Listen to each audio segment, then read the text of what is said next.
Hey everyone, welcome back. It's been quite a while. Haven't done as much racing this year as I did last. It's been kind of hit and miss here and there a little bit. No particular reason, it seems like, just hasn't happened. But I will say, the old standby. A few weeks ago, got invited to an invitational race in Bradenton. Just kind of a fun little hokey deal, get together with some good friends, and the car ran its best ever eighth and quarter mile. So once again, I can't be mad at this car. We went out one other time since then. I only made one run. The track was horrible. It was during an event, and I'm like, I just wanted to focus and watch my friends that were actually in the event to try and win money, which, by the way, one of them, two in a row now. He's going to be a tough one. So, James, good job. Anyways, so I got that. And, of course, I have my old Corvette, which is down in my house garage. That there's pretty much done. Haven't really done much with it. Been driving it. It's been a while since I've been on here. I drove the thing all the way from Central Florida to South Carolina and back to go visit my mother. Great trip. No issues with the car other than it's a convertible and it rained almost the whole way home. So that prompted pulling the carpets out. The jute back under it. And I had a crack in the floor that I cleaned up, refiberglassed all that, made it good. And then I put sound deadener, the whole floor, coated everything.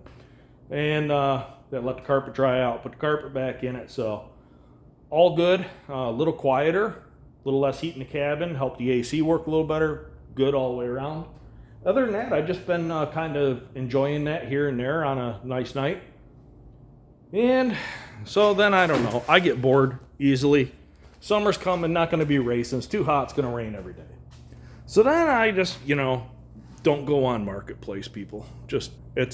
Marketplace is bad. So I come across a small block Chevy. 4-bolt main, standard bore. It's an old Target Master / Good Wrench replacement engine. And not a damn thing wrong with it. I pulled it apart just to make sure everything was good, and it was a 4-bolt.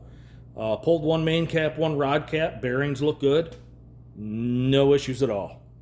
So my thought with this was, because it came with some second generation small block Chevy trick flow specialty cylinder heads, which, if you've never seen them, you will notice the funky valve angles. So they're kind of a hard to find piece, and it, got good, I don't remember, these are Comp or Crane roller rockers on it. They're a good head. Hard to come by. They didn't make them for very long. And these are the better ones, the second generation ones. So I'm thinking, oh wow, and I got an Edelbrock Performer RPM. Wow, this might be nice to put a little compression in it. Would make a nice little replacement for the numbers matching 327 into 65 Vette. Get a little more horsepower out of it, which would be fun. And then I wouldn't have to worry about hurting anything with the original numbers matching motor. And so, I don't know, I've him-hawed on that a little bit, trying to figure out what the heck I was going to do. And then I got a friend of mine, which, he's still a friend of mine. Poor decisions, peer pressure. Not so much. It didn't take a whole lot of twisting my arm. But I've always had this thing where I love racing. I want to go fast. I've already gone faster than I ever thought I would. But I'm kind of at the limitations of the old girl up there.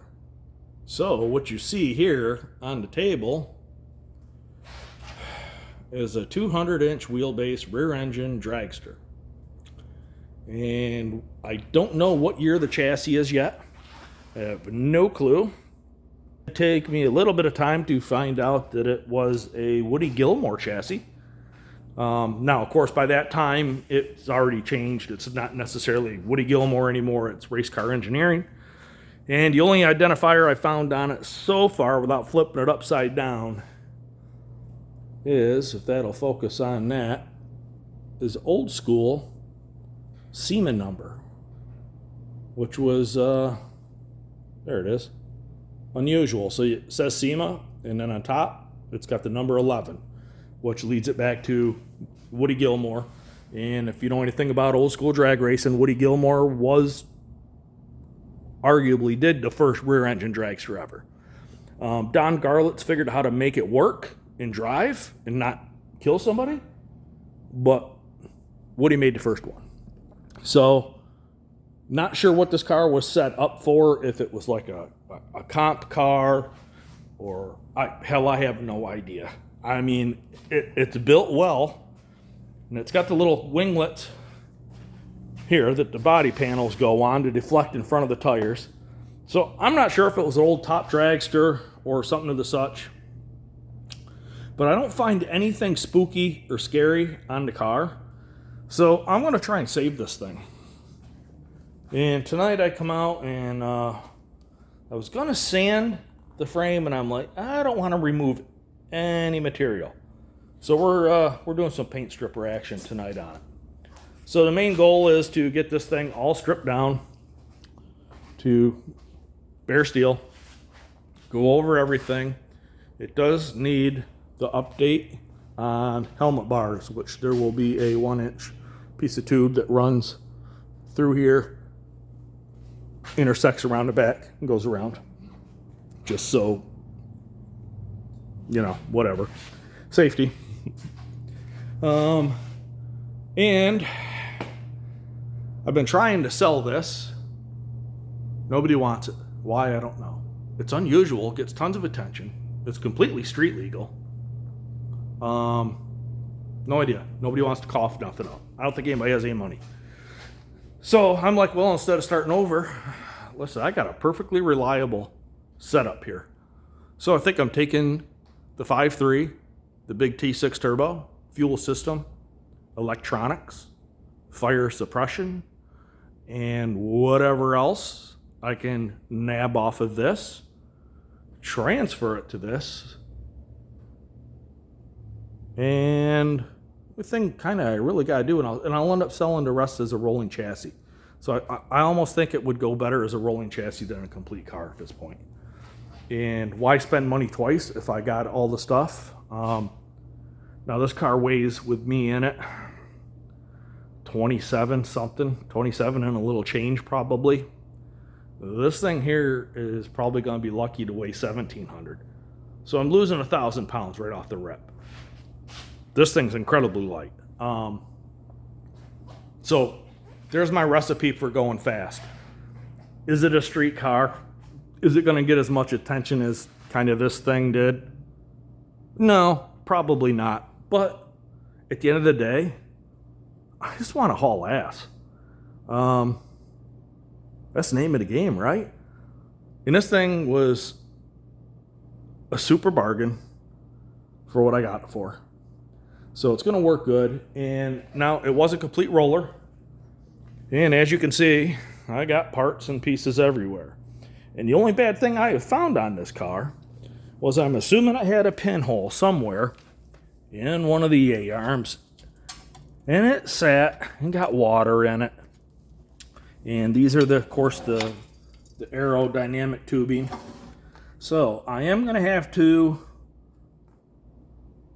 make another set of A-arms for it. I've looked and looked, and you can't find them. And so our best bet's probably just to make a set. Yes, of course, the tires are smoked. They're shot. But came with electronics, whole dash, pedals, shifter, what's left of their relay board, that's nothing. All the floor panels. Ron Davis radiator. Willwood brakes. Need a little cleaning up. And all the body panels. So I really don't care for the paint scheme much. Got a Chrysler 8 3/4 rear with a 456 gear in Mosier Engineering axles. So that'll get stripped as well and get the chrome off it. Of course, fuel tank. And over here is kind of the canopy area. Windshield is discolored crazy, and let me tell you, these things are expensive. They're like $400. So I'll be looking for somebody that maybe knows how to restore plastic headlights or something. I don't know if there's any saving to it, or I'm just gonna have to cough the money up. But the paint's flaking off it. You know, it's just, it's falling apart. But it's all aluminum, very lightweight. And yeah, that's my plan. Oh, and by the way, if you're interested in a forklift, man, got 2008 Caterpillar, 5,000 pound capacity, new hoses, new regulator, runs, stops, lifts, does everything perfectly. Seat belt chime works, backup alarm and lights, you name it. Belongs to a buddy of mine, and if you're interested, reach out to me, and I can put you in touch with him. He's interested in selling it, and while it's sitting here in my shop, I put it to use a little bit here and there. But other than that, anyways, of where we're at with the state of what I'm doing, and I really, at some point in time, got to get better with these videos and start, you know, following up and doing stuff and coming out here and just like set the tripod up. I hate editing. So you'll notice that most all my stuff is one take. So take it for what it's worth with the mistakes, blah, blah, blah. Is what it is. It's real. I'm just a dude in my garage working on a budget.